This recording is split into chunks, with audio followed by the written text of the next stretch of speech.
C'est parti. Donc, bonsoir à tous à nouveau. Les personnes nous rejoignent au fur et à mesure. Donc, je vous rappelle que vous pouvez poser des questions dans l'onglet discussion. Je vous propose, avant de prendre les questions, que chacune d'entre vous se présente. J'allais dire honneur aux dames, mais il n'y a que des dames. Donc, on va commencer par Valérie, peut-être, qui est la réalisatrice de ce film.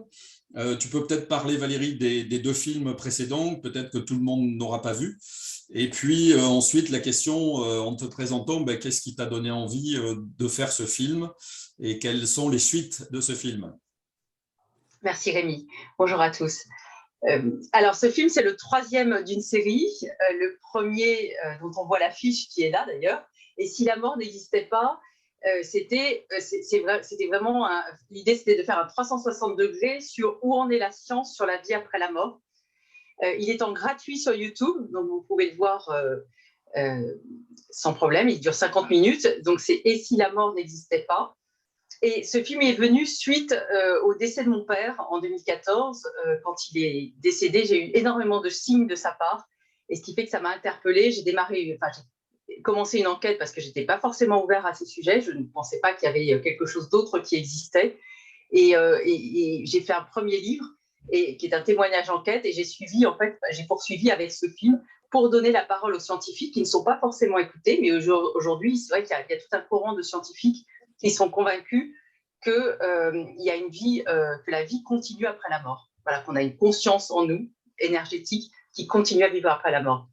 Donc, pour ceux qui sont un peu sceptiques sur l'âme, eh bien, vous pouvez voir ce premier film qui donne justement les aspects scientifiques de la conscience et de ce monde invisible, en fait, de cet invisible, de ce monde énergétique.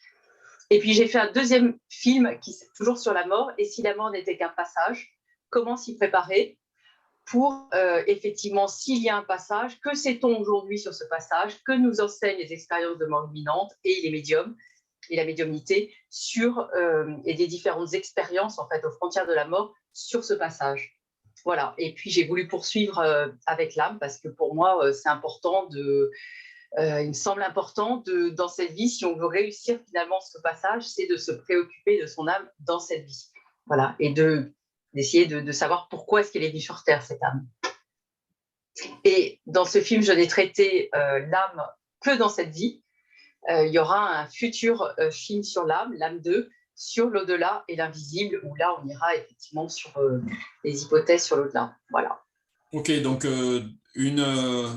un parcours et une trajectoire de réalisatrice au travers de ce sujet, en fait.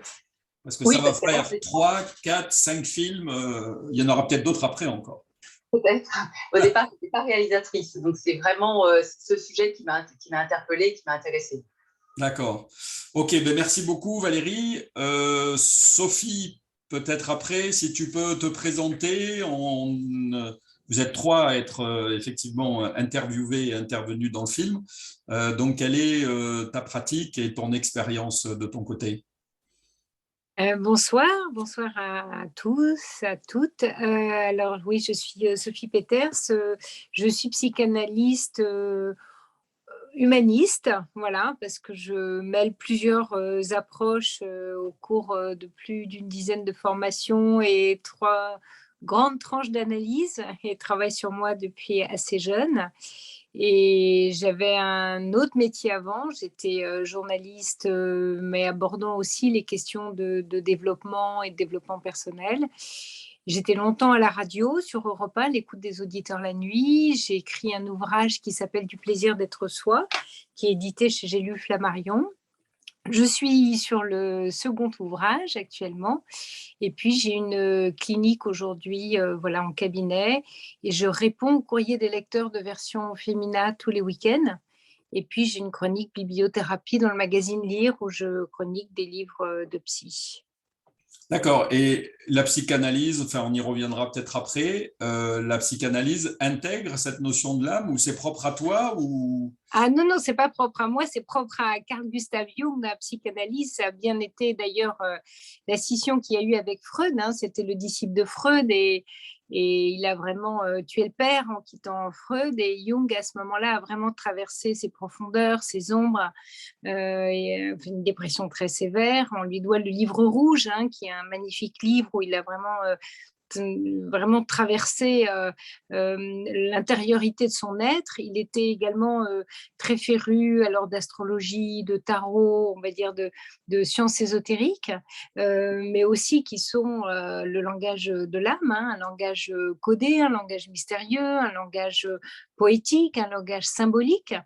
Et on doit à Jung vraiment, on dit souvent d'ailleurs que c'est le psychanalyste de l'âme. C'est lui qui en a parlé et il a énormément écrit, mais il y a notamment, je vous recommande d'ailleurs, un magnifique ouvrage de Jung qui est très très facile à lire et qui s'intitule L'homme à la recherche de son âme et qui doit dater, je n'ai pas la date exacte en tête, mais peut-être, je ne sais pas, je dirais 1950 ou 45-50, voilà. Donc, on va dire que c'est peut-être un des premiers maîtres à nous avoir parlé de l'âme. Il y a Ferenczi aussi, qui était aussi un disciple de Freud et qui a aussi fait scission, qui était plus dans une clinique du réel, de la sensation, du ressenti, mais lui aussi, voilà, un grand psychanalyste qui nous a parlé de l'âme. Et puis, il y en a d'autres, il y a Bion, il y a Wilfried Bion, il y a Carl Rogers, voilà, on a des grands maîtres dans la psychanalyse humaniste qui ont touché les rives et parlé de l'être dans son entièreté. Puis les philosophes, il y a Nietzsche, dont Freud s'est inspiré. Voilà. Donc, il y en a, on a beaucoup de chercheurs, de philosophes, de psychanalystes, d'intellectuels qui ont abordé ce sujet-là. Pas plus tard qu'il y a 10-15 ans, il y a François Schenck dans De l'âme, voilà, de l'Académie française. Il y a un très beau livre aussi que je vous conseille. Ok. Donc, merci beaucoup, Sophie. Audrey, ensuite, si tu veux bien te présenter un peu, toi, ton parcours, et puis peut-être tes pratiques et les liens que tu entretiens avec ce film et avec ce sujet et les raisons pour lesquelles Valérie s'est tournée vers toi. Alors moi, je suis Audrey Fella, je suis historienne de formation, je suis journaliste et essayiste, je suis l'auteure de 8 livres sur le très beau sujet des femmes et du sacré. J'ai écrit sur les femmes mystiques, les femmes chamanes, mais aussi sur les femmes, des très belles femmes spirituelles comme Hildegard de Bingen et Christiane Singer. Voilà, donc je m'intéresse à la spiritualité des femmes autant dans les traditions d'avant, mais aussi dans celles d'aujourd'hui et dans notre monde contemporain, les différentes formes qu'elles peuvent prendre, et aussi le concept de ce qu'on appelle le féminin. Aujourd'hui, on appelle ça le féminin sacré, qu'on ne peut pas dissocier du masculin sacré. Voilà, c'est très important parce que l'un et l'autre fonctionnent ensemble dans une dynamique de création du vivant. Je peux dire aussi que tout mon rapport à l'âme, en tout cas d'aussi loin que je me souvienne, j'ai toujours senti quelque chose quand j'étais petite. Voilà, je ne pouvais pas le nommer, je ne l'appelais pas Dieu, je ne l'appelais pas en fait, mais je sentais quelque chose parce que pour moi, l'âme, avant d'être le sujet d'un grand discours, c'est le fruit d'une expérience. Voilà, donc j'ai toujours été dans cette expérience et j'ai cheminé avec ça. Et bien évidemment, ça a nourri mon travail, mes conférences et mes écrits. Voilà, donc et le chemin, bien sûr, n'est pas terminé. Donc, c'est un peu comme ça c'est pour ça que j'ai accepté de témoigner dans le film de Valérie, d'autant plus que je pense que ça ne concerne pas que l'individu tout seul, mais aussi ce nouveau monde, entre guillemets, dont on n'arrête pas de parler, qui en fait est déjà là. Il n'y a pas de nouveau monde, ce n'est pas demain. Il est maintenant là, au présent, en train de se faire. Et voilà, et je pensais que c'était quelque chose de très, très important à traiter et dont il fallait témoigner pour se donner la main et montrer que quelque chose d'autre était possible, qu'on pouvait avancer ensemble et créer quelque chose de nouveau. Ok, merci Audrey. Catherine, ensuite, il faudra que tu rallumes ton micro. Même chose, mêmes éléments, si tu peux te présenter, nous indiquer ton parcours et puis tes pratiques. Donc toi, on te voit dans le film où tu interviens pour remettre les chakras dans le bon ordre. Oui, plutôt pour mesurer, parce que je ne sais pas si la machine en elle-même remet. Je pense que l'être humain est plus efficace encore que les machines à ce jour. Mais voilà, moi, je suis Catherine Fra, donc à l'origine, je suis docteur en pharmacie, je le suis toujours. J'ai travaillé dans les industries de santé en tant que salariée, jusqu'à ce que je fasse un bilan et on m'envoie, me dit que je me trompe de voie, je me suis complètement trompée de voie et que je dois être psychologue et astrologue. Donc, évidemment, ça a révolutionné ma vie. Et donc, je suis partie à la recherche, en ayant redémarré mes études, à la recherche de l'explication rationnelle de l'inconscient, ce qui m'a menée dans une quête à l'international, à commencer par l'Ayurveda. Donc, je suis partie en Inde, au Sri Lanka, et puis après au Mexique, voir les accords Toltec. Finalement, je suis partie voir Deepak Chopra. Et de fil en aiguille, j'ai rencontré Joe Dispenza, etc., les plus grands. J'ai pu voir les études cliniques qu'ils faisaient, puisque c'est ça qui me motivait, jusqu'à ce que je tombe sur cette fameuse machine avec laquelle je suis dans le film, qui est la BioWell, qui a été développée par l'équipe du professeur Korotkov en Russie. Les Russes sont extrêmement forts dans tout ce qui est mesure des énergies. Et c'est là-dessus que j'ai rencontré Valérie, voilà, alors que le film était quasiment terminé. Je t'entends pas, Rémi, je ne sais pas si tu Ça y veux est, pas. j'avais coupé. Vous m'entendez? Ouais. Là, c'est bon? Oui, ok.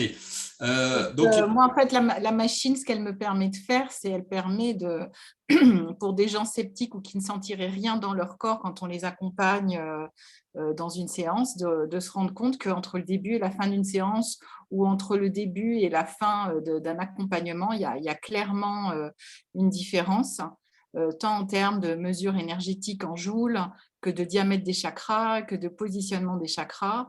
Et donc, c'est vrai que du coup, j'ai souvent on va dire des ingénieurs bac+5 qui sont, je vais dire, les plus réfractaires à tous ces mondes subtils. Dès qu'ils voient la machine, ils disent « Oh, mais c'est génial, c'est ce que je fais au boulot en physique. » Et là, ça permet d'ouvrir un peu plus une population qui n'a peut-être pas forcément accès parce que trop de formatage scolaire, on va dire. ok. Et puis, une expérience toute récente, mais on y reviendra peut-être après. Alors, une première question, donc je rappelle à tout le monde que si vous en avez, vous cliquez sur la bulle discussion et puis vous n'hésitez pas à les poser. Dans le film, on insiste beaucoup sur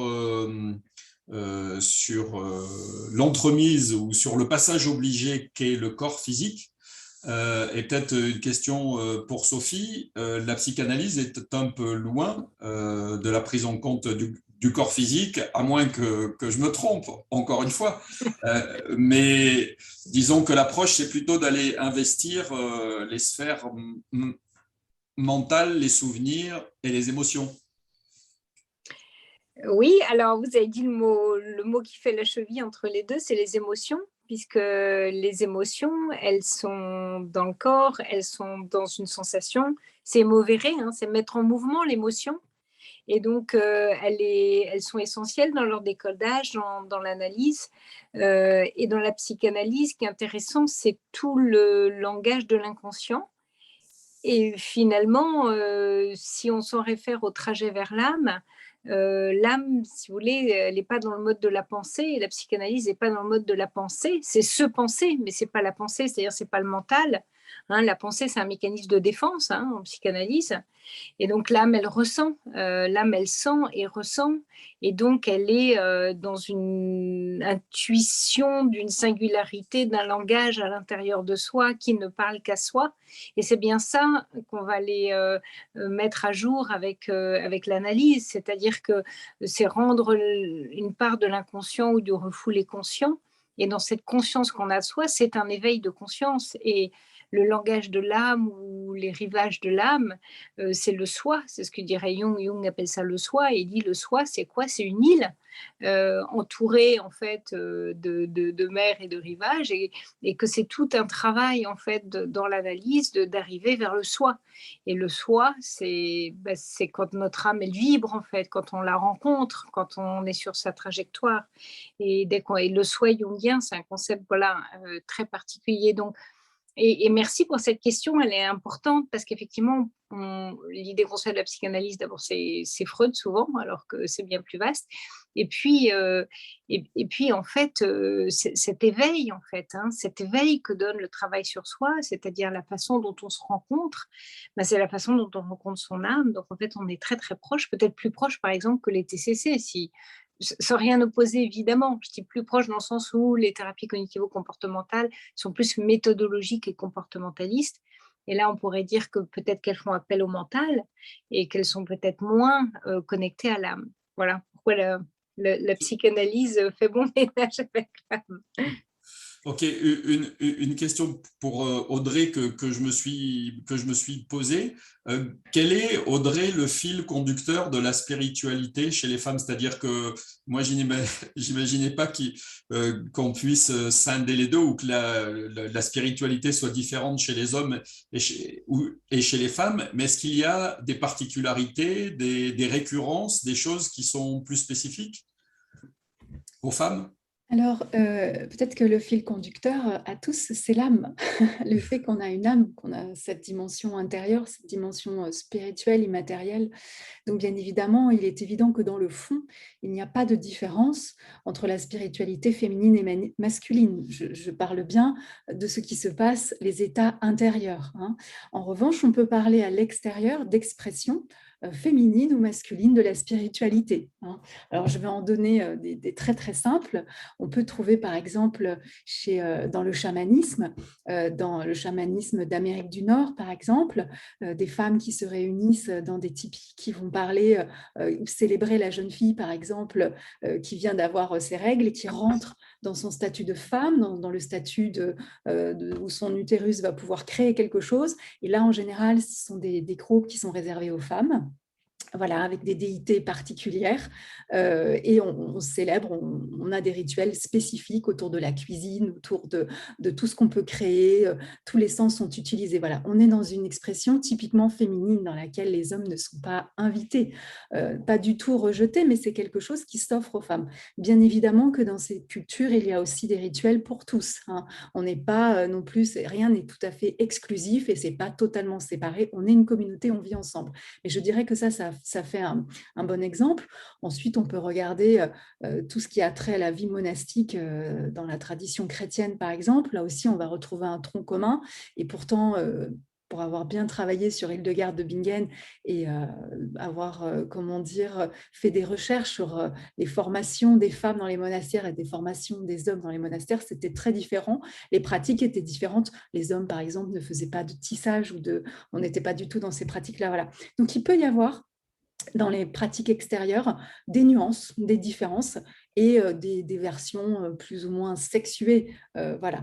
Aujourd'hui, c'est vrai que plus ça va, plus on a une tendance à vouloir un petit peu réunir ça. Bon, il y a tout ce contexte du genre, de la critique du genre, etc. Bon, c'est un autre débat, mais c'est vrai qu'on va retrouver des formes et des pratiques qui sont vraiment faites pour les hommes et pour les femmes de manière indistincte, puisque bien évidemment, tout ce qui retouche à l'âme n'est pas sexuel. L'âme est une, elle n'est pas féminine ou masculine, elle est une. En revanche, elle comporte en elle ces principes-là, puisqu'elle est une, mais elle est aussi un tout. Voilà, donc elle a tout en elle, en fait. Aussi bien le masculin que le féminin.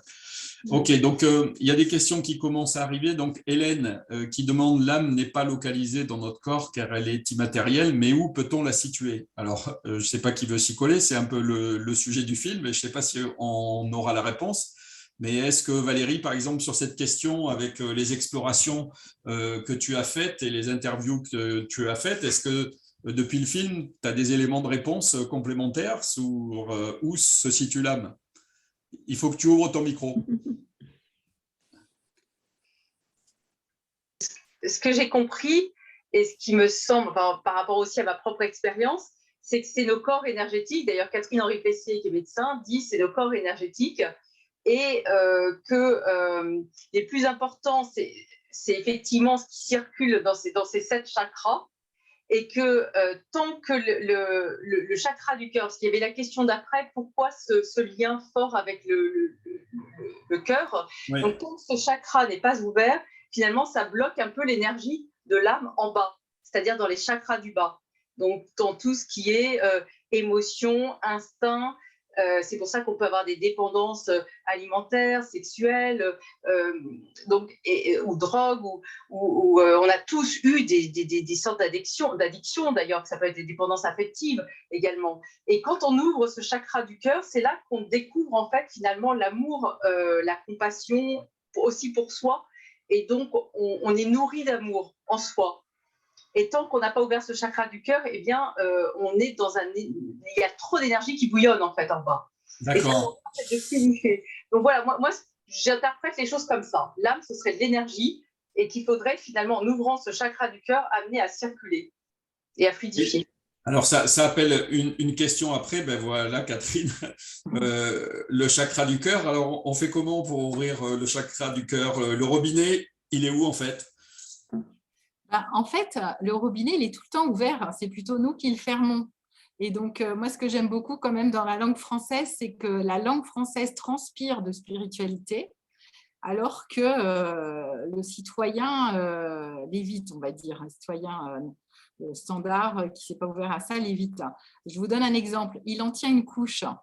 En fait, non, on en tient 350 000 si on écoute les Indiens.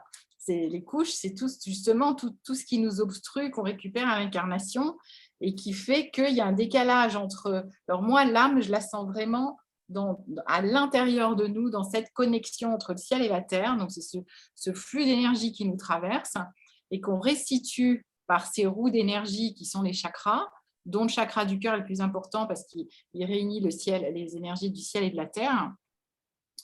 Et je suis évidemment tout à fait d'accord avec ce qu'a dit Valérie. Et donc, en fait, ces couches qui correspondent à ce qu'on porte de l'inconscient collectif, pour faire simple, mais qui peut être le transgénérationnel, les mémoires des vies antérieures, etc., en fait, opacifie tout ça. Donc, ça nous fait un masque et ça nous fait un filtre à travers lequel on voit le monde et à travers lequel les gens ne nous voient ou ne nous voient pas, justement, ne voient pas notre âme. Et ce qu'on vit est un miroir de nous, c'est ce que disent les Indiens, hein, de nous plus toutes ces couches. Donc, si on n'est pas content de notre vie, en fait, c'est parce qu'il y a des mémoires dans ces couches extérieures, qui sont ces fameux corps énergétiques, qui attirent des expériences de vie pour nous montrer, regarde, tu as une mémoire de colère ici, il faut l'enlever. Et puis, quand on l'enlève, après, comme par hasard, on n'attire plus de situations qui vont nous mettre en colère. Et moi, ce que j'avais appris en pharma pendant mes études, c'est que l'intérieur de l'os, où il y a la moelle osseuse, en fait, ça s'appelle la lumière de l'os. Scientifiquement, j'avais appris ça à la fac. Et pour moi, la lumière de l'âme, elle est dans la lumière de l'os, en fait. Donc, c'est pour ça que je pense que ça traverse vraiment tout notre corps. Et après, on dit il est rayonnant ou il fait grise mine. Il est rayonnant si vraiment il est connecté à son âme et aligné avec son âme. Et alors, par rapport à la machine et à ce chakra du cœur, donc ce que permet cet outil, c'est essayer de voir si le chakra est très rayonnant ou au contraire s'il est un peu rabougri. Et ensuite, permet de voir s'il est bien dans l'axe de la personne ou s'il ne l'est pas. Alors, est-ce que ça a un sens s'il est plutôt à droite ou plutôt à gauche, ou s'il est loin ou s'il est près? Comment ça s'interprète? Oui, alors on est plus ou moins décentré, on a les chakras plus ou moins ouverts. Classiquement, on dit, alors après, c'est pareil, je vais me baser sur l'Ayurveda parce qu'il semblerait qu'en Tao, ça soit une autre classification qui est apparemment plutôt complémentaire. Mais en Ayurveda, on va dire la partie droite du corps, c'est plutôt le travail et le masculin. La partie gauche, les émotions et le féminin. Donc, on va dire la partie introspection à gauche et la partie d'extraversion à droite. La fameuse machine, la BioWell, elle mesure en fait tous les chakras et aussi elle montre les couches justement d'aura de nos corps énergétiques. Et ce qui est très intéressant, c'est que par exemple, si on s'est fracturé, je sais pas, le bassin même 30 ans auparavant, et on va voir en fait qu'il y a une trace, il y a une cicatrice en fait dans les corps énergétiques. Alors que la personne, elle a largement eu le temps de résoudre son problème physique. Et ce qu'on voit aussi, c'est que par exemple, des gens qui vivent ensemble comme des couples, eh bien, les auras et les chakras ont tendance à se superposer. Donc, ça veut dire en clair que s'il y en a un qui est décentré, l'autre est aussi décentré. Donc, quand on dit « il nous pompe l'air » ou « il nous gonfle », en fait, ça a un sens physique, quoi. D'accord, ok. hyper intéressant en plus d'être amusant. Alors, Fabienne qui nous dit, il me semble que dans le film, vous avez évité de prononcer le mot de Dieu. Est-ce parce que ce serait une réponse simpliste? Est-ce parce que Dieu, c'est nous? Alors, Dieu et l'âme, qui s'y colle? Moi, je vais juste répondre à la question pourquoi le mot Dieu n'est pas. Il est prononcé, je crois, qu'une seule fois dans le film. Pour moi, Dieu, c'est pas l'âme ou nous, c'est la même chose que ce monde invisible, cette intelligence supérieure, cette conscience supérieure. Pour moi, on dit Dieu, mais ça signifie pour moi ce monde invisible plus intelligent, voilà, qui est autour de nous. Donc, c'est pas si le terme de. Enfin, si on ne fait pas référence à Dieu dans le film, c'est aussi un souhait de ta part, en fait. Oui, mais d'ailleurs, je crois que Frédéric Lenoir, à un moment, dit on peut l'appeler Dieu, la nature. Oui, c'est ça. Voilà, ou Le Tout-Puissant. le cosmos, ou l'univers. Pour moi, c'est ça, c'est en fait cette intelligence supérieure, cette conscience plus supérieure. Je ne sais pas comment Sophie, Audrey, Catherine, vous l'appelez, mais voilà, Allez, chacun a son mot pour ça. On fait un tour de table, Dieu et la psychanalyse, Dieu et les femmes, et Dieu… Sophie. Dieu et la psychanalyse.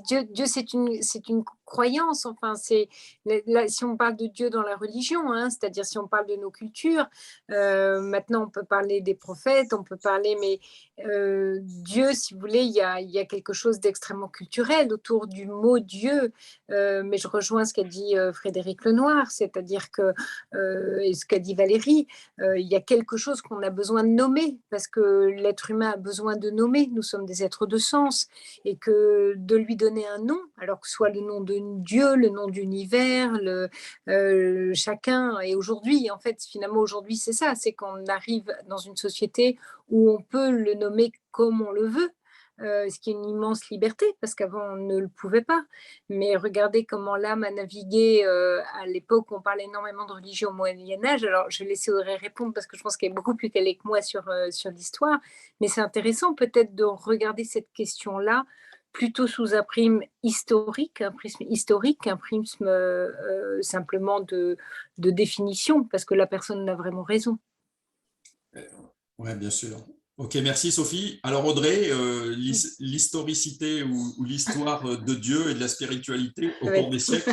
Alors, je ne vais pas m'embarquer dans toute l'histoire du mot Dieu.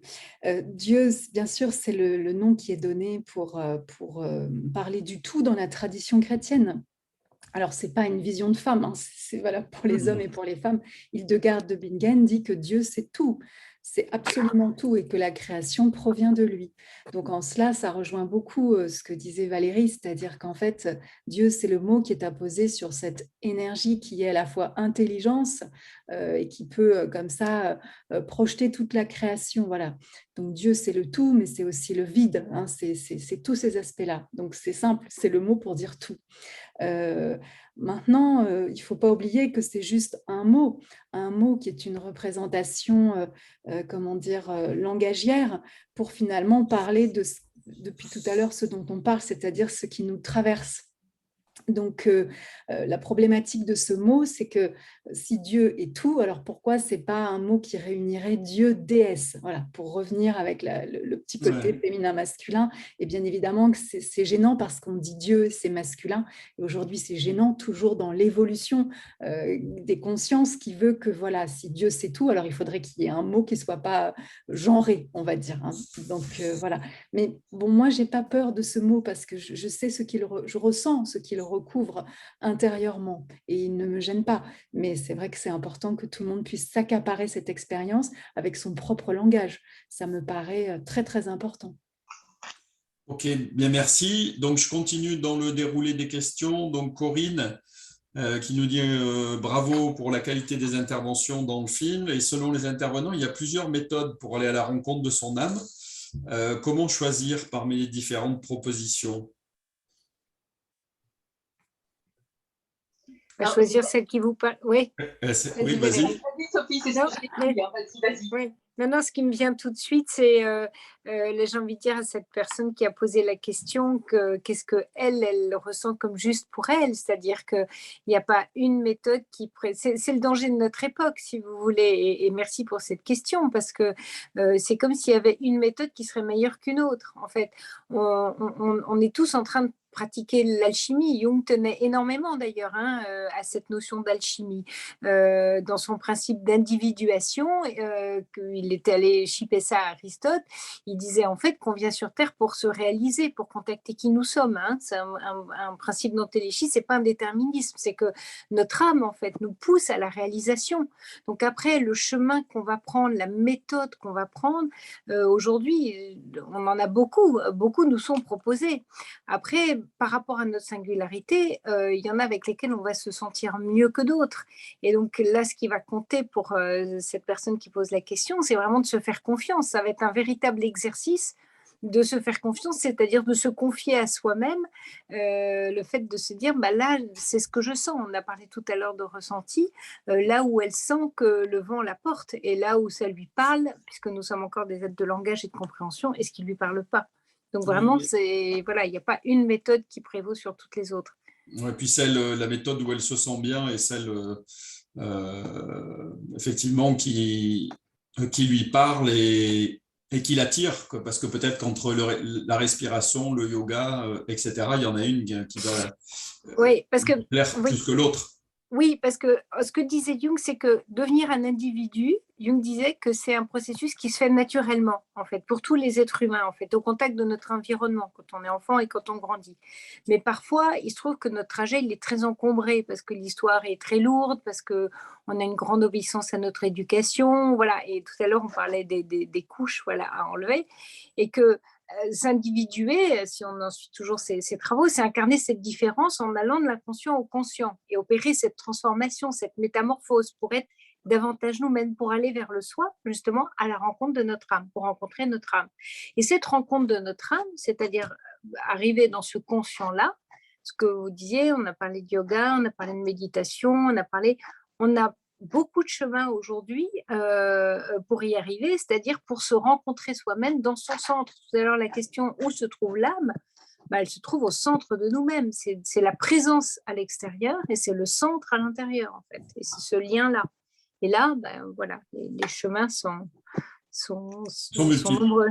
Ils sont multiples. Alors, et Hélène qui nous répond et qui dit oui, le chakra du cœur et qui témoigne en même temps, cela me parle. Bon, on revient sur la question précédente. Il arrive parfois qu'une énergie d'amour m'envahit et cela se passe souvent sur ce chakra. Donc, c'est plus un témoignage qu'une question. Donc, Valérie qui répondait. Alors, Fabienne qui le demande à nouveau, est-ce que la foi aide à trouver son âme ? Une précision, quelle est l'étincelle qui fait qu'on se lance dans cette quête ? Moi, ça a été un problème physique. Ouais. En fait, c'était parce que tout à l'heure, je vous ai raconté qu'il y avait eu le décès de mon père il y a 8 ans qui a déclenché ces films. Mais il y a 25 ans, j'étais complètement athée, complètement fermée à tout ça. Et j'ai eu un grave problème de genou avec un genou multi-opéré. Et la médecine, donc multi-opérée, et la médecine n'arrivait plus à soigner mon genou. J'avais des douleurs quotidiennes, je devenais handicapée, c'était difficile pour moi de marcher. Et j'avais à peine 30 ans. Et une amie m'a dit, viens voir mon magnétiseur. Je dis, non, c'est des charlatans. Et puis finalement, j'ai fini par aller voir son magnétiseur tellement j'étais désespérée. Ouais. Et ce magnétiseur m'a enlevé toutes mes douleurs. Et il m'a dit, vous voyez, là, parce qu'ils imposent les mains, ils n'imposent pas les mains sur la peau, en fait. C'est vraiment à quelques centimètres. Et il m'a dit, vous voyez, là, j'ai réparé votre corps énergétique parce qu'il y avait une cassure au niveau du genou. Et c'est pour ça que vous aviez ces dysfonctionnements et ces douleurs. Et les corps énergétiques, c'est l'âme. Et peut-être que ce qui vous arrive aujourd'hui, c'est un message de votre âme pour que vous commenciez à vous occuper d'elle. Vous devriez regarder si vous êtes sensible à l'âme, enfin, en tout cas à la spiritualité, tout ça. Et c'est comme ça que j'ai commencé cette quête. Et effectivement, il avait raison. J'étais sensible à ça. Le sujet m'a passionnée. Et on est quand même 25 ans plus tard. Je n'ai rien fait sur mon genou médicalement et je marche sans problème. Donc, j'avais bien un problème énergétique. Donc là, l'interpellation, c'était plutôt du direct. C'est mon corps. C'est mon corps qui voilà, ça a clairement été un problème corporel pour me faire comprendre qu'il fallait que j'arrête ma vie actuelle, enfin ma vie ailleurs. Alors, si je peux prendre un autre témoignage parce que je le connais un peu, c'est celui de Catherine, par exemple. Toi aussi, tu as eu un coup d'arrêt. Oui. Tu en as parlé en quelques mots, mais… J'ai eu plusieurs coups d'arrêt dans ma vie et puis au fur et à mesure que la vie passe, on se dit tiens, c'est bizarre, je change de situation, je change de personne, je change de boulot et en fait, la situation se répète. Donc, au bout d'un moment, ça ne peut pas être du hasard, quoi. Enfin, ce n'est pas la faute à pas de chance, ce n'est pas possible. Donc, ce que j'ai compris, c'est qu'en fait, si on est sur son chemin d'âme, tout roule. On rencontre les bonnes personnes et on vit une vie créative, joyeuse, en bonne santé.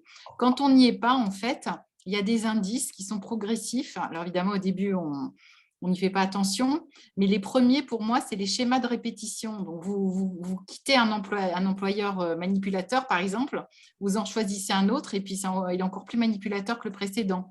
Ou pareil, avec un chéri éventuel, enfin un ou une, il n'y a pas de sexe dans cette histoire, bien sûr. Et donc, c'est ça, c'est des situations de vie qui se répètent, des schémas de répétition. Et puis, si on persévère dans l'erreur, c'est-à-dire de l'écart du chemin d'âme, ça se bloque. Puis après, on commence à devenir fatigué, stressé. Et on a ensuite des symptômes physiques et ou psychiques aigus puis chroniques. Et puis, à un moment, c'est burn-out, dépression. Et il y en a qui arrivent à se suicider parce qu'au regard de la médecine classique, il n'y a pas de solution. Mais il y en a plein, en fait. Il y en a plein d'autres.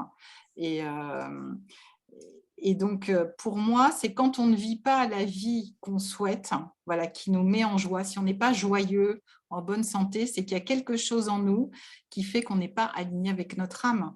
Et donc là, ça vaut le coup d'aller se faire aider pour se questionner. Parce que pourquoi il faut se faire aider? Parce que souvent, des gens disent non, mais moi j'ai lu, je m'introspecte, etc. Parce qu'il faut quelqu'un de neutre qui puisse nous voir à la fois de l'extérieur et comment on se vit à l'intérieur. Et en fait, on attire les situations à nous en fonction de ce décalage. Voilà. Et plus il y a une harmonie corps, âme, esprit, justement, ou corps, si on veut éviter l'âme, corps, cœur, tête, ou corps, enfin, physique, psychique, émotionnel, énergétique, plus notre vie est fluide. Donc, pour moi, c'est vraiment ça. Et alors, quand on a des blocages, quand on ne comprend pas la leçon, on a des blocages de plus en plus drastiques, si je puis dire. Donc, le burn-out, c'en est un. J'ai cru comprendre que depuis le temps que j'accompagne des burn-out, je pense que c'est vraiment un moment, le corps qui dit maintenant, je te coupe la tête, là, le mental, je ne veux plus t'entendre, c'est moi qui décide. Et le mental est devenu, n'est plus opérationnel parce qu'en fait, celui qui sait et qui nous guide, c'est notre corps. Malheureusement, on est éduqué en France, en tout cas, peut-être en Occident, à écouter d'abord notre tête. On nous dit même si tu veux, tu peux. Ben non, c'est pas comme ça que ça marche, en fait. Ok, merci Catherine. Audrey, en ce qui te concerne, l'attrait pour l'intériorité, le subtil, la spiritualité, je ne sais pas quel mot il faut y mettre, c'est depuis tout petite ou ça t'est tombé dessus? C'est arrivé comment? Non, je pense que, comme je disais dans la présentation tout à l'heure, ça a toujours été là, plus ou moins, avec plus ou moins d'intensité, on va dire, parce qu'il y a des phases de la vie où je me suis plus tournée vers l'extérieur. Tout à l'adolescence, on est plus tourné vers l'extérieur, on crée une identité, donc on a besoin de vivre des choses et je n'étais pas dans mon intériorité. Donc c'est un chemin que j'ai refait, de retourner vers cette intériorité pour reconnecter mon âme. Ça a été tout un chemin. Je pense qu'en fait, c'est vraiment un élan qui s'est renouvelé en moi. C'est comme si j'oubliais et j'y revenais, j'oubliais, j'y revenais. Tout me parlait de ça. Ça pouvait être mon corps, ça peut être des épreuves, comme on vient d'en citer, bien évidemment. Il y a une très jolie phrase de Rumi qui dit ce que tu cherches te cherche aussi.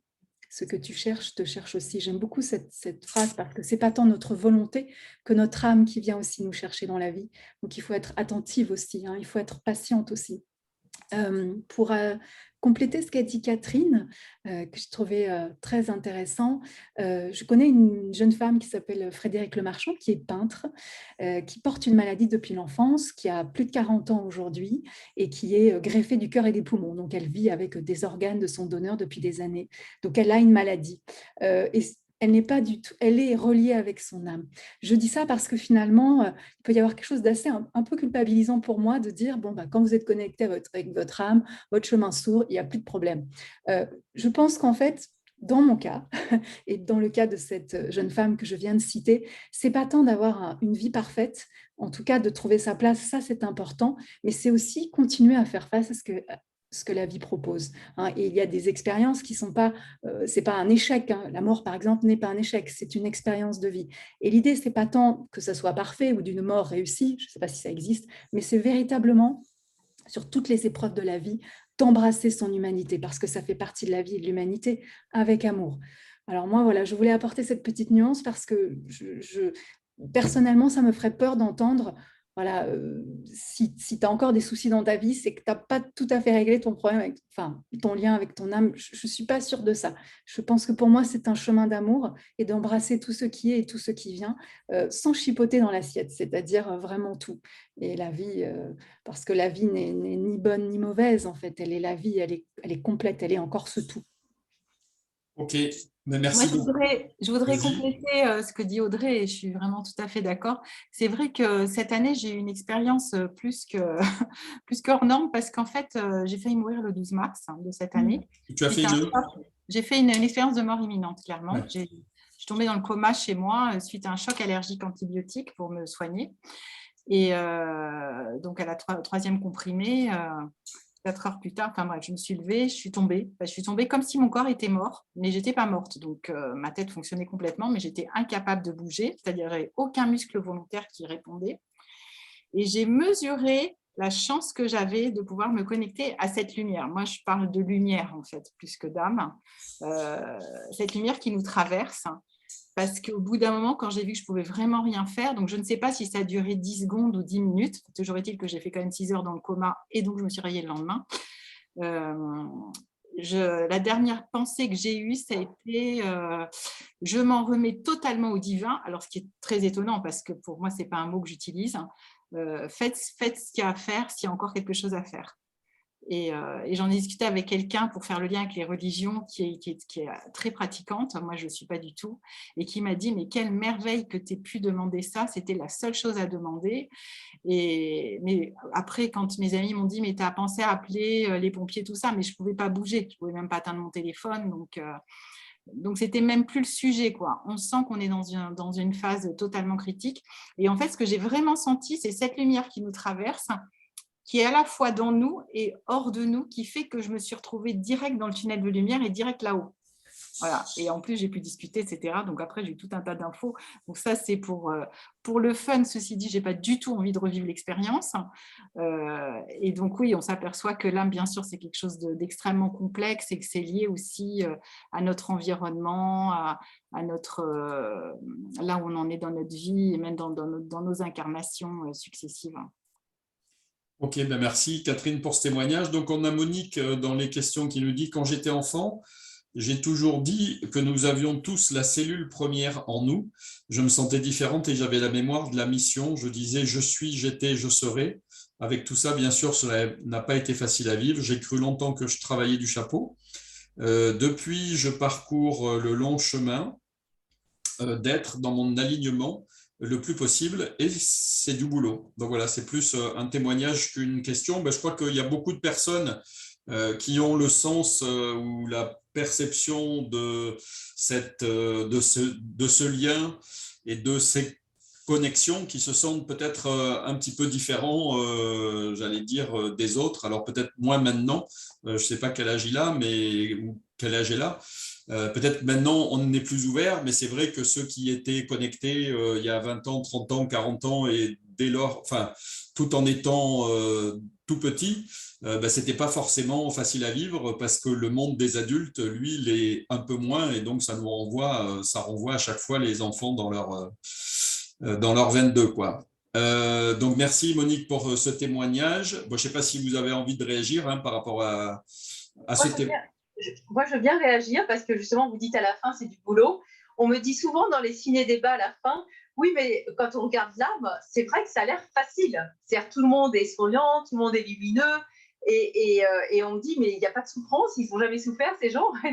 Et je dis, mais non,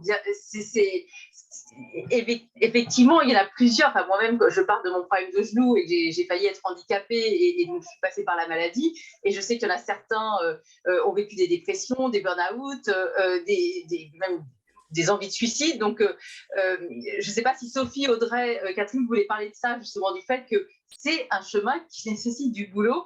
Et effectivement, oui, bien sûr, on passe par des périodes de souffrance. Alors, est-ce que si on apprend à se connecter petit, peut-être on évite peut-être certaines souffrances? Je ne sais pas, qu'est-ce que vous en pensez? Sophie? Oui, moi je ne crois pas qu'on évite la souffrance humaine et je pense qu'elle fait partie de notre trajet sur cette terre et qu'elle est salvatrice d'une certaine manière. Pourquoi? Parce qu'on ne se transforme pas sous le coup de la joie ou du bonheur. Le bonheur, enfin, il n'est pas enfin, il ne nous transforme pas dans le sens où il est comme des poches ou des étapes en fait sur notre chemin pour voilà, nous indiquer que quelque chose se pose ou quelque chose se met dans l'axe. Mais enfin, c'est tout le travail d'une vie, ce trajet-là. Et je ne sais pas s'il faut cliver les choses ainsi entre la souffrance et ce qui est heureux ou pas heureux dans une même journée. Vous pouvez traverser des moments de contrariété ou des moments de difficulté. Est-ce qu'il faut nécessairement toujours s'arrêter dessus? Peut-être pas, parce qu'aujourd'hui, j'ai l'impression qu'on est là à beaucoup, peut-être parfois trop s'auto-analyser. Il y a du vivant en nous et le vivant fait aussi le travail, hein, c'est nos cellules, c'est notre corps. En revanche, on se transforme effectivement au cours de nos épreuves. Et pour rejoindre ce qui a été dit tout à l'heure par Catherine et Audrey, que je rejoins, et quand Catherine disait finalement, on sait qu'on est sur notre trajet, alors notre trajet d'âme quand les étoiles s'alignent, il y a effectivement une forme d'alignement, mais ça ne veut pas dire que dans notre quotidien, tout va bien ou tout est OK. Ou j'entends souvent les gens dire voilà, on a tout géré. Non, c'est pas comme ça ça se passe. C'est plutôt ça a du sens en fait. Moi, je suis quand même très attachée au fait que nous sommes des êtres de sens. On a besoin de sens. Sans sens, on meurt. Hein. C'est tous les travaux de Frankl dans les camps de concentration. C'est vraiment extrêmement important. Et notre âme, elle nous guide sur ce sens-là. Et donc, dans ce qu'on dit, Catherine Audrey, quand on dit ah mais oui, dans les trajets de vie. Enfin, moi-même, j'ai été journaliste dans ma première partie de vie. Et en fait, je me demandais par moments ce que je faisais là, tout en étant une très bonne journaliste, puisque voilà, j'étais une rédactrice en chef, j'ai changé. Donc, ma carrière se développait. Et puis, j'avais des grands moments, on va dire, de solitude avec moi-même où je ne comprenais pas très bien où je me trouvais. Et par moments, ça n'avait pas de sens. Donc, je continuais mon trajet en psy, de l'astrologie, de la respiration, l'entropie. J'avais pas mal de choses. Jusqu'à temps qu'à un moment donné, c'est vrai que la vie met sur notre chemin quand on veut bien le voir. J'étais passionnée par l'être humain, par tout ce qui l'entourait. J'étais passionnée de tarot, je tirais les tarots. Je lisais énormément. Donc tout d'un coup, un chemin a commencé à se faire jour. Puis j'ai fait une première formation, puis une deuxième. Puis tout d'un coup, je me suis dit c'est ça. Et puis on m'a proposé de lâcher mon métier, mais j'en avais un autre qui s'ouvrait à côté et qui maillait les deux, puisque c'était la radio, et ma psychanalyste m'a suivie. Donc voilà, et tout d'un coup, c'est vrai que les choses se mettent dans un axe, un peu comme l'image qui me vient, c'est un avion qui décolle sur une piste, en fait. Hein. Tout d'un coup, voilà, on parle du taxiway, alors il fait des zigzags, puis tout d'un coup, il a l'autorisation de décollage. Voilà. Alors, tout d'un coup, on a une autorisation de décollage. D'où elle nous vient, on la ressent. Tout d'un coup, voilà, l'avion, il est prêt, il se met dans l'axe. Et puis, qu'est-ce qu'on va faire? En tant qu'être humain, on va pousser les gaz, en fait. On va y aller parce que ça, c'est le désir, parce que nous sommes des êtres de désir. C'est ça qui nous meut, en fait, dans la vie, l'émotion, le désir. Donc oui, on va appuyer sur le gaz, puis après, on va décoller. Alors oui, il va falloir faire attention à sa sécurité, il va falloir faire un plan de vol, il va falloir faire gaffe à la météo, il va falloir gérer cet avion quand même, et ça ne va pas être de tout repos, et s'assurer que la route, et on va se prendre des orages, on va se prendre des grains, et ainsi de suite, ainsi de suite. Alors, vous allez me dire, mais c'est quand l'atterrissage? Je ne sais pas, peut-être d'ailleurs... c'est intéressant là, l'expérience de Catherine de mort imminente. Je me demande si finalement on n'amorce pas sa décence dans la vieillesse. Moi, j'aime beaucoup les travaux de Marie de Hensel, qui a écrit un très beau livre sur les temps de vie. Je crois qu'on a des temps de vie et que notre âme connaît ces temps de vie. Et que oui, il y a une paix qui s'installe à un moment donné aussi dans l'avancée en âge, quand on a eu ce sentiment d'avoir œuvré. Et quand notre avion a pu décoller, j'ai envie de dire par chance, parce que tout le monde n'a peut-être aussi pas cette chance-là. Peut-être qu'il y en a, on continue longtemps à faire des tours de piste. Hein. C'est quand même pas si évident que ça, ce qu'on raconte là. C'est pour ça que je rejoins ce que dit Valérie. C'est pas si simple, voilà. Et puis qu'à un moment donné, ben oui, on amorce une descente parce qu'il y a des choses qui s'apaisent, parce que et peut-être qu'on réatterrit au moment où on s'en va, on quitte cette terre. Voilà, j'invente ça là avec vous, mais c'est vrai que ces trajets-là, il faut faire très attention. Il me semble, dès qu'on aborde ces sujets-là, à pas essayer de fermer en fait par un espèce de savoir, par son mental, en disant bon, alors c'est comme si, et vous voyez, faire du c'est cela ou c'est cela, voilà, de faire du ou bien ou bien. La vie, on passe notre temps à conjuguer, j'aime bien le et de coordination, et à tricoter, voilà, une maille à l'endroit, une maille à l'envers, à louper une maille, à s'y reprendre à 2 fois pour un truc, voilà, et c'est constamment. Et c'est très heureux que ce soit comme ça. Voilà, c'est très heureux parce que c'est vivant. Hein. C'est ce que fait notre corps avec nos cellules. Donc c'est très heureux, en gros. Ok, merci Sophie. Hélène qui nous dit l'âme a sa mission à accomplir en venant dans notre corps. Cela signifie que nous devons nous écouter, approfondir nos ressentis. Est-ce un chemin de vie? Est-ce que c'est un chemin de vie que d'approfondir ses ressentis? Ça peut Je être... pense que c'est plutôt, ça fait partie des apprentissages qu'on a à faire, mais ça, on ne nous l'enseigne pas à l'école. Mais c'est de comprendre comment notre propre corps fonctionne, parce que certes, on a tous 2 yeux, un nez, une bouche, mais par contre, les perceptions qu'on a, moi, je pense qu'il y a 7 milliards de réalités différentes sur Terre. Hein. Et finalement, notre corps fonctionne un peu comme un instrument de musique et dont on n'a pas le mode d'emploi. Donc, à chacun de trouver le mode d'emploi, ce qui nous rend heureux, ce qui ne nous rend pas heureuse. Voilà. Okay. Pour compléter sur la question précédente, la Rémi, ce que j'ai envie de dire, moi, ce qui m'a questionné, donc je suis d'accord, enfin, moi, c'est d'abord les difficultés, en fait, c'est la répétition des difficultés qui m'a poussée à trouver d'autres solutions. Et en fait, c'est le constat que finalement, j'avais tout pour être heureuse sur le papier, comme dans la publicité, mais que je ne l'étais pas. Et ensuite, que je n'avais pas de mémoire avant l'âge de 10 ans. Et c'est en voyant mes enfants grandir, je me disais, c'est bizarre, ils se rappellent de tout. Je testais, je me disais, tiens, à 6 ans, se rappelle ma fille, ce qu'elle faisait à 3 ans. Donc, bon, ça fait 30 ans de toute façon que je travaille sur moi. Et donc, au fur et à mesure que je découvrais ce qu'on ne nous apprend pas à l'école, en fait, et qu'on apprend justement dans les discussions autour du vivant pour faire large, je me disais, oh, mais si j'avais su ça plus tôt, j'aurais été heureuse plus tôt. Donc, déjà, je vais le dire à mes enfants. Donc après, il a fallu accueillir parce qu'ils se sont payés aussi des zéros de conduite en le répétant à l'école. Et ensuite, évidemment, une fois qu'on a compris certaines choses, donc chacun dans son style, hein, puisqu'il n'y a pas une technique, non seulement il y a une technique, mais il y a surtout comment on se l'approprie. Donc c'est pour ça, que chaque être et chaque thérapeute est unique. On a envie de le transmettre. Parce que voilà, le point clé, c'est si moi-même j'avais su ça plus tôt, j'aurais été heureuse plus tôt. Donc, autant le transmettre. Et c'est ce que me disent mes clients régulièrement, c'est « mais pourquoi on ne nous apprend pas tout ça avant ?» Et donc, l'écoute de son corps et affiner les ressentis, c'est un chemin. Moi, en l'occurrence, il y a 22 ans, parce que ma fille a 22 ans, je ne sentais strictement rien dans mon corps. Le point de repère, c'est que j'ai commencé à souffrir à l'accouchement 5 minutes avant l'accouchement. Voilà. Et maintenant, je sens de plus en plus. Donc, je me dis à chaque fois, là, c'est génial. Mais non, en fait, ça s'ouvre sans arrêt un peu plus. Donc, merci Catherine pour ce témoignage. Valérie, tu voulais dire quelque chose, non? Non, je croyais. Alors, Fabienne qui nous dit encore, j'ai aimé l'aborde de la question du changement sociétal, je crois et je l'espère.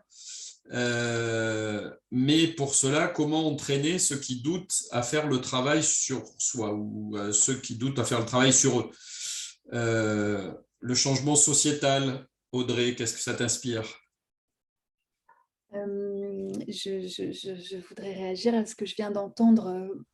Il n'y a pas à essayer de convaincre qui que ce soit de faire ce chemin. C'est ça. Il n'y a personne à sauver. sauf soi-même. C'est la seule mission. On s'incarne pour expérimenter, pour que notre âme expérimente cette vie humaine et que notre part humaine expérimente aussi cette part divine. Mais l'idée, c'est pas d'essayer de convaincre, ce serait tout à fait faux et vous risquez de vous prendre beaucoup de violence si la personne n'est pas prête. C'est un élan qui va lui venir à l'intérieur. La seule chose qu'on peut faire, c'est soi-même, si l'on chemine, se transformer et par efficience, rayonnement, peut-être parce que ça nous échappe, donner envie à d'autres de faire ce chemin. Voilà, c'est la seule possibilité. Donc ça rejoint la question de l'effet sociétal, c'est-à-dire que si nous nous changeons à l'intérieur, si nous changeons l'individu que nous sommes, nous pourrons changer à notre mesure le monde qui est en train de se faire à chaque minute. Et alors si d'autres font le chemin et que toutes ces personnes se donnent la main, alors là on va avoir un petit bout de société et plus il y aura de monde et plus ça va générer quelque chose d'autre dans la société. On voit bien que tout le monde a envie que les choses changent. Malheureusement, ça ne change pas beaucoup, hein. On ouvre la télévision, on se rend compte qu'il y a encore beaucoup de choses.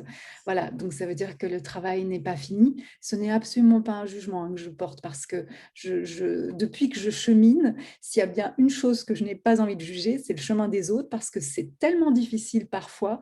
C'est pas tant les épreuves, bon, on a ces épreuves, etc., mais c'est renouveler cet élan. Il y a des moments où on est fatigué. Moi, parfois, je suis fatiguée. Donc, voilà, je me rends compte toutes les pratiques, justement, qui viennent m'aider pour récupérer de l'énergie, retrouver cet élan et continuer à avancer et avec beaucoup d'humilité, en fait. Voilà. Donc, c'est pour ça on ne peut pas juger les autres. Moi, je reviens à ce qu'on disait tout à l'heure et ce qui a introduit toute cette conversation. Quelque chose est là. Si elle veut qu'on chemine, elle va nous prendre par la main. On peut l'appeler comme on veut. La présence, Dieu, le soi, l'énergie vitale, tout ce que va nous prendre par la main et va nous y conduire. Voilà. Donc, tant que la personne a des résistances, il ne faut pas forcer parce que c'est un processus qui est divin et il ne faut pas oublier aussi la beauté de nos chemins, quelles que soient les épreuves que nous vivons et même pour celles de ceux qu'on n'imagine pas en chemin, parce que peut-être ils le sont plus qu'on imagine. Oui. Je ne sais plus qui a dit ne juge pas le chemin de l'autre, son combat est peut-être plus difficile que le tien. Mais je ne sais plus qui a dit ça. Écoutez, il est 22h20, on arrive un peu à la fin des questions. J'ai envie de demander pour conclure à Valérie, donc tu as parlé en introduction, mais tout le monde n'était pas là, d'un prochain film sur l'entreprise. La thématique, rapidement, et où, et quand, et comment on peut le voir. Ouais. Je fais ce film aussi peut-être pour aider au changement sociétal, puisque c'est un film qui donne envie, puisqu'on présente aujourd'hui une nouvelle intelligence en entreprise, c'est une nouvelle intelligence tout court finalement, c'est vers une intelligence spirituelle au travail qui apporte de l'intuition, de la créativité, du discernement, de l'apaisement de l'apaisement en soi, de la confiance, de l'intelligence collective, du sens. Donc ça apporte beaucoup de choses et ça pourra peut-être amener, je pense que ce film, il permettra peut-être de faire entrer ces sujets-là dans la société. C'est-à-dire après le quotient intellectuel, il y a le quotient émotionnel, maintenant il y a le quotient spirituel. Et ça donnera peut-être envie aux gens qui ne sont pas ouverts à ces sujets de regarder c'est quoi. Voilà, c'est quoi les avantages de ce chemin. Voilà. Donc, quand est-ce qu'il sera fini? Tu me demandais quand est-ce qu'il sera prêt. Oui. Je pense en juin, sinon septembre. Et dès qu'il sera prêt, on organisera certainement un ciné-débat. D'accord. Ok, bien écoutez, merci à toutes, merci à tous ceux qui ont participé. Merci à vous toutes, puis on se donne rendez-vous à tout bientôt donc pour l'intelligence spirituelle en entreprise. Merci Sophie, merci Audrey, merci Catherine, et à très bientôt. Merci, bonsoir. Merci, bonsoir. Au revoir.